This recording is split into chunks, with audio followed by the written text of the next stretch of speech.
Tov. Today's Daf Yomi, dedicated for Yeshua, for Am Yisrael, for Atzalah, and today is on the Daf Yomi for Asar B'Teves, a Daf that teaches us about the dangers of living life under siege, and we promise that we are going to live proud and strong as the Jewish people and not live under a siege. Today's Daf Yomi, we start in Memtes Amabez at the Mishnah. In the bottom of the page, it says, "Achofer borber shasayachid." If somebody digs a pit in private, but the opening is in public. Even though he digs it in private, the opening is in public. And so, as a result of this, or he digs it in public, and the opening is in private, or he digs it from one domain to another. In all these cases, Chayef is liable. Says the Gemara, somebody who digs a pit in private and opens it in public, Chayef, he's liable. Meaning to say, even though he dug it in private and it opened in public, he's liable. Vizel Bora more of a Torah. This is what the Torah refers to when it calls a pit something that we are prohibited, that we're responsible for. So Rabba says, how do we explain? Oh, excuse me, I skipped a line. That's the position of Rabbi Shmuel, whereas Rabbi Akiva says, Hifkir Rishuso, Hifkir Boro. Rabbi Shmuel says that what's a pit that we're responsible for? A pit that you dig in your private domain and you open up in the public domain. But Rabbi Akiva says, no, Hifkir Rishuso, Hifkir Boro. Somebody declared his property ownerless, but not the pit. Zel Bora Morba Torah. That's the pit that you're responsible for that's listed in the Torah. So how do we understand this machlokas between Rabbi Shmuel and Rabbi Akiva? How do we understand this machlokas? We're on the bottom of the page, Hobbs, on 49b, at the bottom of the page, 5 lines from the bottom.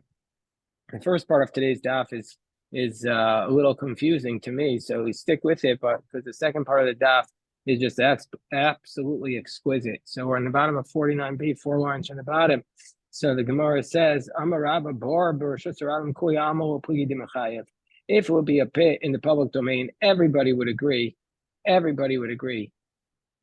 that you're responsible for a pit in the public domain. Everybody would agree, if it would be a pit in the public domain, everybody would agree that you're responsible. Why? Obviously, my time on Makruk, the Torah says if you open a pit in public or you dig the pit. Now, if you're liable for opening the pit, for sure, if you actually dig it, you're responsible. So what does it mean?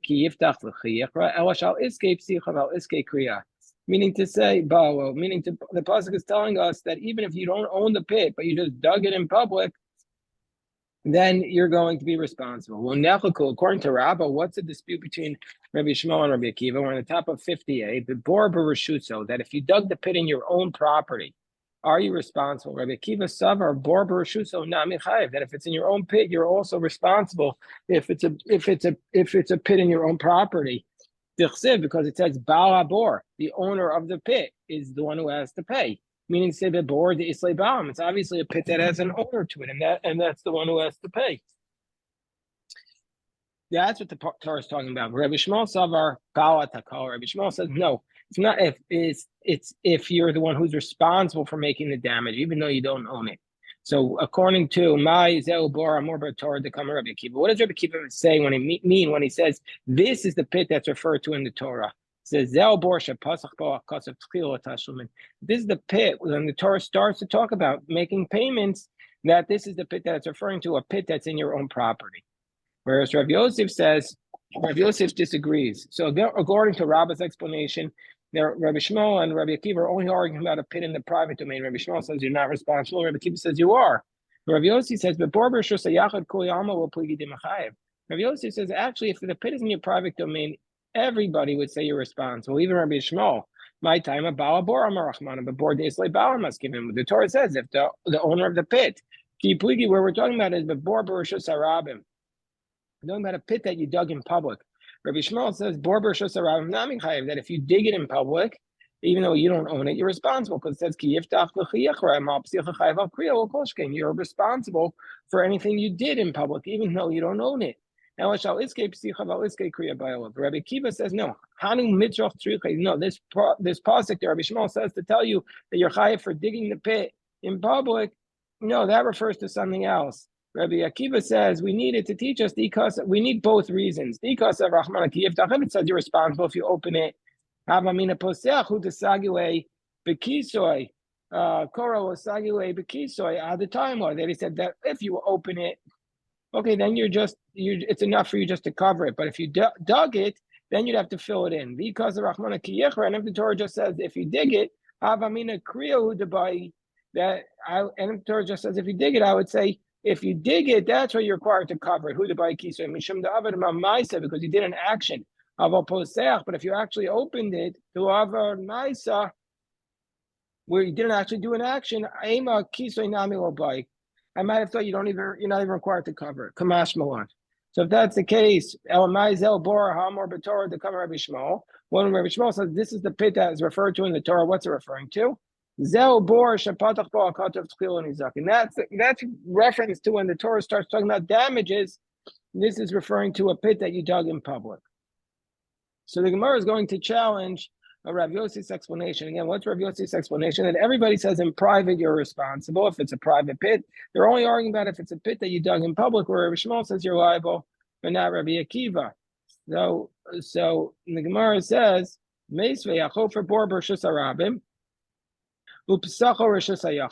you dug the pit in, it says in the Brisa, if you dig the pit in public and you open it into private, you're exempt. And even though you're not allowed to do that, because you're not allowed to make a cavity under public. And if you dig the ditches in private, and they open up in the public, you're chayiv, you're responsible. And if you dig the pits in the private domain next to the public domain, could go in elu achofer mu'ushin, like those people who dig foundations on their property, pater. Rabbi Yossi bar Yehuda mechayev. Rabbi Yossi bar Yehuda says you're responsible for that. Unless you make like a wall of 10 apart from the foundation, or until you move it away from where people walk, unless you move it 4 tefachim away. So the Gemara says, well, what's the reasoning why you are exempt? Taima d'ushin. The reason why you're exempt, according to the Tana Kamma here, is because it was for a foundation. Halav l'ushin. But if it were not be a foundation, chayiv, you'd be responsible, even though you dig it in your private. So how money? So who is the author of this price? It makes sense to say, according to Rabba, Reisha, Rabbi Shmuel, that the first clause is Rabbi Yishmael, because it says in the first clause that if you dig it in public, you're responsible. The Sefer Rabbi Akiva. And the last clause, we're going to say it makes sense according to Rabba, who says that we're talking about that the Machokas is about a pit in his own domain, that Rabbi Akiva says you're responsible, Rabbi Shmuel says you're not, that the first clause, it says that if it's in your domain under all circumstances, by the foundation, you're going to be exempt. That goes according to Rabbi Shmuel. And the next clause that says we only exempt if you dig the foundation, that goes according to Rabbi Akiva. El Rabbi Yosef, Bishlama Sefer Divrei Akol. According to Rabbi Yosef, he says in private, everybody says you're liable. That makes sense that the last clause follows everybody. El Reisha, but the first clause who says that you're always exempt in your domain, who's that like? Lo Rabbi Shmuel, lo Rabbi Akiva. So it's not Rabbi Shmuel, Rabbi Akiva. So it says Rabbi Yosef, no, Kua Divrei Akolhi. The whole clause follows everybody. The whole brisa follows everybody. But the Reisha, where it says in the first clause, where if you dig it in your domain, you're exempt, that's talking about a case, Shalo Hifkir Lo Reshuso, Lo Boro. That's where he didn't make the area around his pit ownerless. And so therefore, nobody has the right to be there. And so therefore, we're going to say, he is going to be exempt. And so that's why it's exempt. So Gemara says, Amar Avashi, Hashadu Kimno Rav Yosef with Divrei Akol. Now that we've established that Rav Yosef could establish this price, it goes according to everybody. But Rava Namelo Tikmo Ketanai. Rava also has the ability to say that that this price is not necessarily a dispute. Because Midareisha Rabbi Yishmael, from the fact that Rava would say that the first clause is Rabbi Yishmael, which says that you're not responsible for in private. Sefer Nama Rabbi Yishmael. The Sefer could also be explained according to Rabbi Yishmael. And how would he explain it? The Taima de Ushin, and what's the reason why you're exempt if you dig it in your domain. It's only because that was the foundation. Halav l'ushin chayev, but the fact that the implication is that you'd be responsible if it was not because of the foundation. No, that's talking about a specific situation. Could go into arvach arvuche rishus harabim. Basically, you're encroaching on the public domain's area, and so therefore you're going to be responsible. So Gemara brings another challenge to Rav Yosef. Again, what does Rav Yosef say? That everybody agrees that in private you are responsible. They're only arguing about in public where Rabbi Kiva says you're not responsible. So the Gemara says, Meisaveh, again, we challenge Rav Yosef. And if you dig your pit in public, in private and opens into public, you're responsible. But if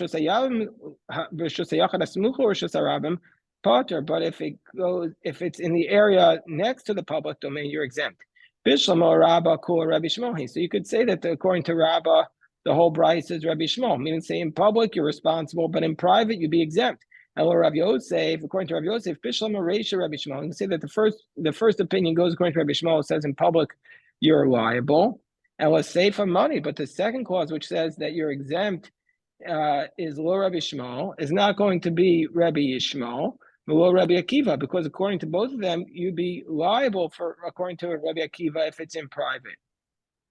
So Gemara says, no, what we're talking about in that case, that price is Amar Chabachofer Ushin. It's where he dug the pit for the foundation, and so there everybody says that you're allowed to do that. So now we say the following case. Let's say you dug the pit and you opened it up, and you gave it over to the community. Rashi says, means you said to the people of the city, this pit that I dug, you can use for your needs to drink the water, and you can feed your animals there. I'm giving over you my pit that you can use it as a reservoir.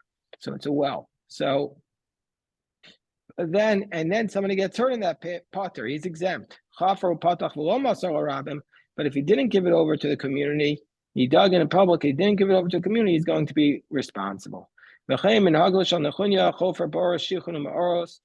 too, this was the practice of Nechunya, who dug the reservoirs. He was to dig over the pit and give it out to the public. When the Chachamim heard this, they said, this man, Nechunya, Rabbi Nechunya ben Akano, he kept this halacha. Gemara says, halacha this halacha, not anything else.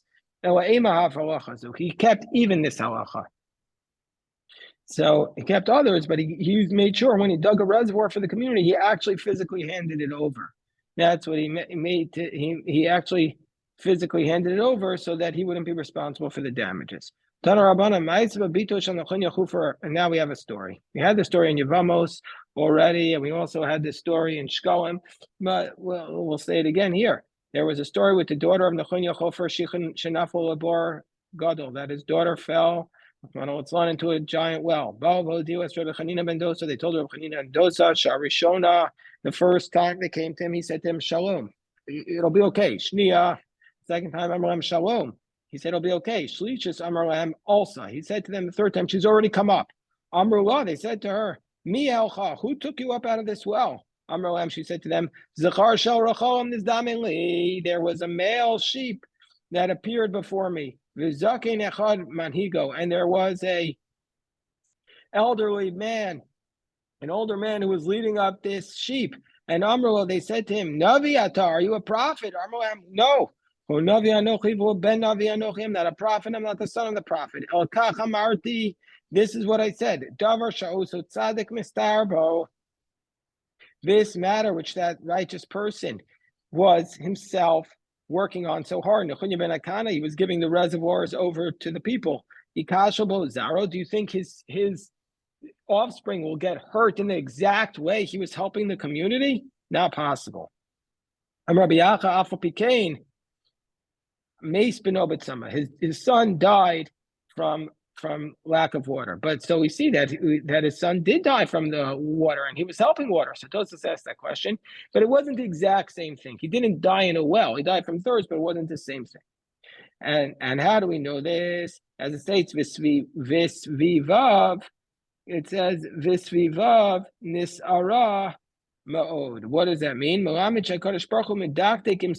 God is very careful He's precise with those around him. Even like the thread of a hair. Rabbi Nechunya says, "Me'acha al naaretz besod al naarat besod kedoshim rabba v'nora al kol sevivav," which means afilu kechut hasara, even like the thread of a hair.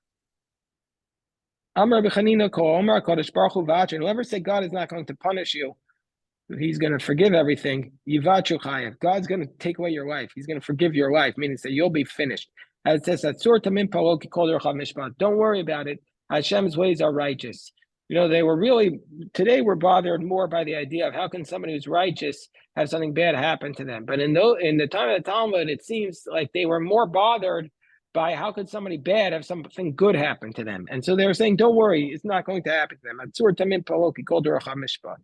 God's ways are just and righteous in every action. This is part of the Tziduk Hadin, which we say at Lavaya. What do we do with the pasuk? We're on the top of Nun Amabez. It says in the pasuk, God is slow to anger. We're going to say this morning when we say the Yud Gimel Midos is part of the Slichos, so it's part of the Asar B'Tevis liturgy, but it doesn't say Erachaf. Why doesn't it say it in the singular? It means to say Erachapayim let tzaddikim or Rishayim. God is slow to anger for the tzaddikim and the Rishayim. For the tzaddikim, God will punish them in this world, so He'll give them the full reward in the next. And for the Rishayim, God will reward them in this world, so that in the next world they'll be fully punished. So God's justice is you have to have a long view of it, not a short view. Tana Rabbanan, this is one of my favorite passages in the whole Gemara, and that's saying something because I love every passage. Gemara, the Brisa says, "Lo yisakol adam mirshusarabim." Person should not take his stones from his domain and put them in public. There was once an incident with the person, he was taking out his stones from his domain and putting them in public. He found a pious man. The pious man found this man who was taking the stones from his own property and he was putting them in public. And the pious man says to him, hold on one second.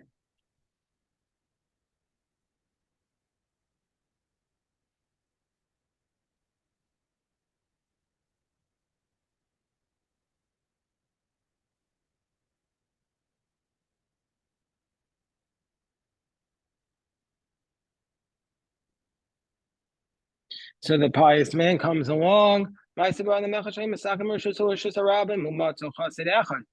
found the pious man. The pious man.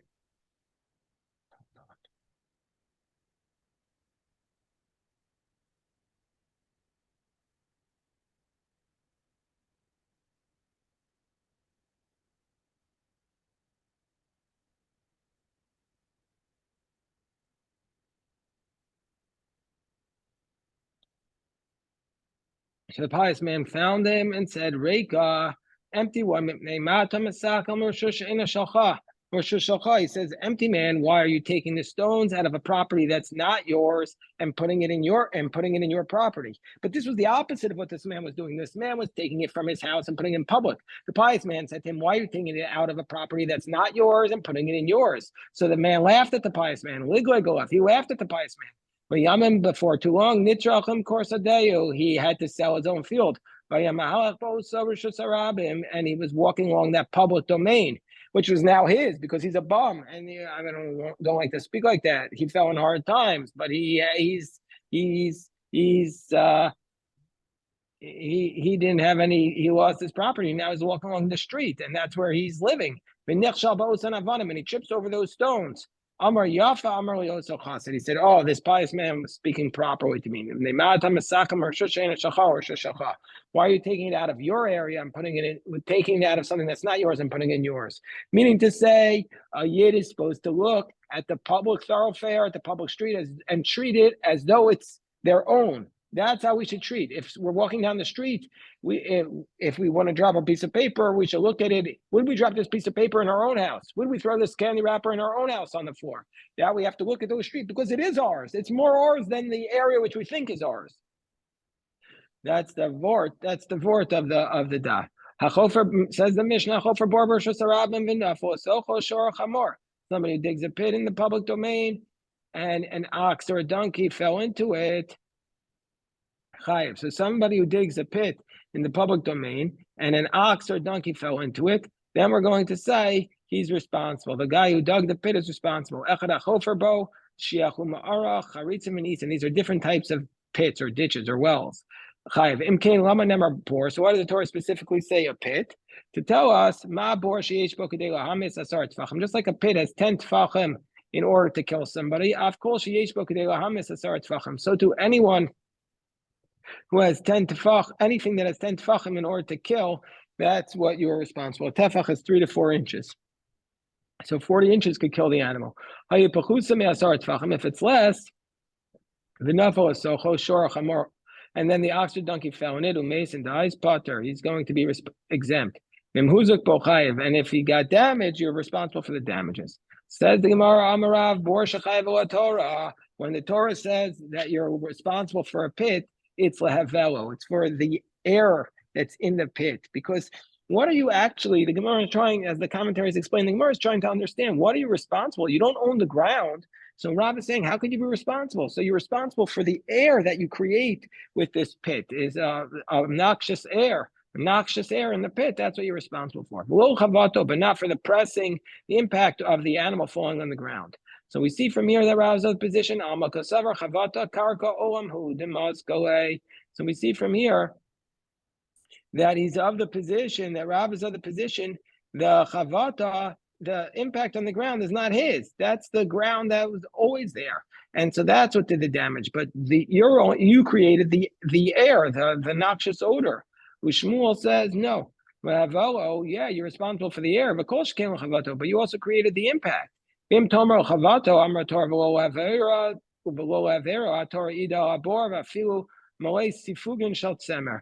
if you want to say, says Shmuel to Rav, that you're only responsible for the air,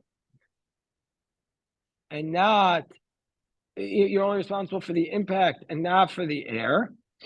The Torah tells us about a pit, even if it's filled with wool and you fall in it. So therefore you're responsible, meaning even if there's like mattresses on the ground, so the animal wouldn't have hurt itself, you're still responsible.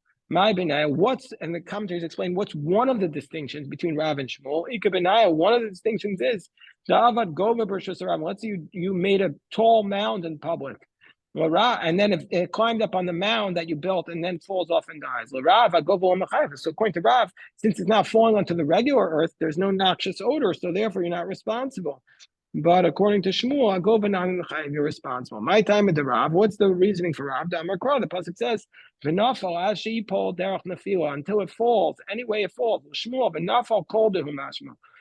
says, so according to Rav, it has to fall in the normal manner, but Shmuel says any way in which it falls. Tanan, so let's see who's right. Anything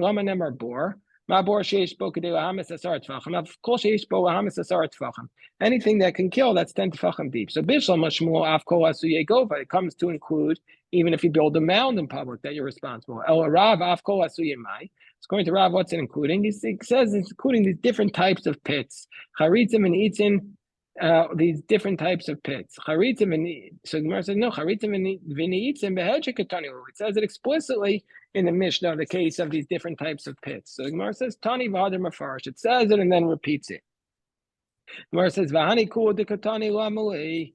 And why does it list all these categories? The bor, the siach, the ma'ara, the charitzin, and the ni'itzin. Why does it list all of these categories? Because these are all different types of pits. Ditan a bor, if it just said a pit, I mean a bor asaru dispay havola, by a pit that there's 10. And so therefore there's this noxious odor. Mishum dekatim, because it's small. Vikricha, and it's all mixed together. Aval siach, but the siach is a long ditch. The arech. I might have thought since it's long, there's no noxious odor. Vitan siach. If it just said the case of siach, avamina siach hasaru this be'avola mishum dekatin, because it's small. Avamara demiraba, but a cave which is square. I might have thought there's no hevel. Vitani mara. If it's the case of mara, avamina mara basaru this be'avola mishum demitalola. I might have thought that the mara has this noxious odor because it's covered up of a charitzin, but the charitzin is a pit without a cover. I might have thought there's no hevel. Vitan a charitzin, if it just said the case of the charitzin, I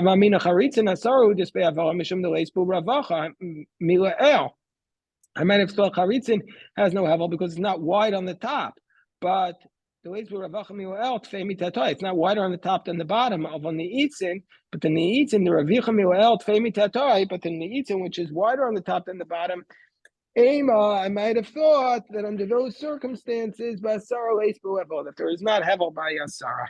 Okay, so that's why we need all the cases. We're beginning now the discussion of Bor. A Bor versus Harabim, a Bor versus a Yochid, a classic case of the Gemara. Hold on, let me stop here. If anybody has